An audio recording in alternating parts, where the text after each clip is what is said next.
अस्सलाम वालेकुम, कैसे हैं आप सब। आज मैं आप लोगों के साथ दही गोश्त की रेसिपी शेयर करूंगी।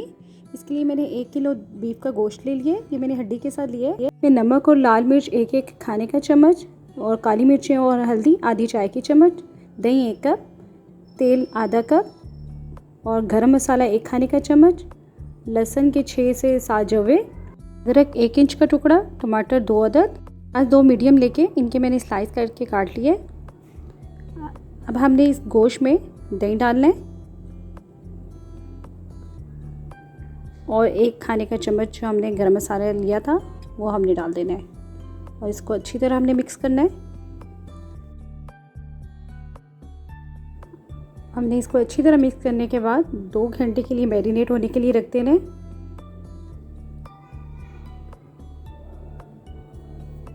दो घंटे के बाद फिर हम एक देचकी में तेल डालेंगे। उस पर मैंने 1-2 लौंग और 1 काली इलायची डाल दी है।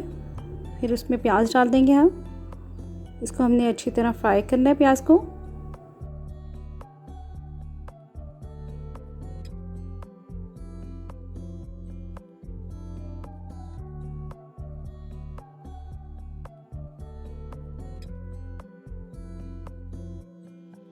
प्याज का कलर जब चेंज होना शुरू हो जाएगा तो फिर हम इसमें अदरक लहसुन का पेस्ट शामिल कर देंगे,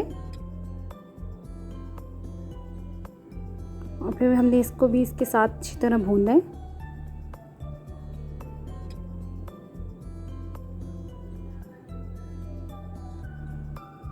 और फिर अब हम इसमें मैरिनेट किया हुआ गोश्त शामिल कर देंगे।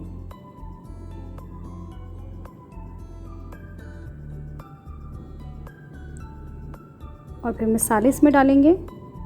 इसमें मसाले बहुत ही कम यूज़ होंगे।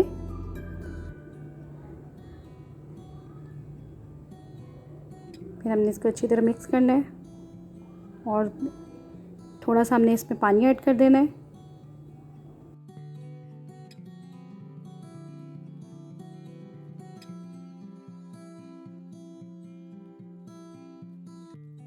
20 से 25 मिनट के लिए हम इसे कवर कर देंगे ताकि गोश्त अच्छी तरह गल जाए। 25 मिनट के बाद देखेंगे, ये देखें काफ़ी अच्छी तरह गोश्त गल चुका है। अब हम इसमें टमाटर और सब्ज़ मिर्ची शामिल कर देंगे।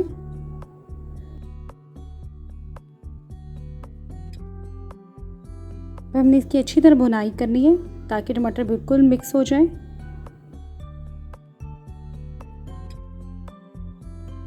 ये दही गोश्त की रेसिपी बहुत सिंपल सी है, इसके लिए ज़्यादा मसालों की ज़रूरत भी नहीं होती। और बस अब हम इसके ऊपर तेल आने का वेट करेंगे।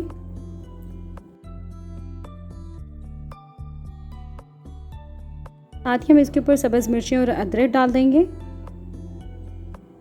इस तरह इसका टेस्ट इसके अंदर आ जाएगा। और जैसे जैसे इसके ऊपर तेल आना शुरू हो गया,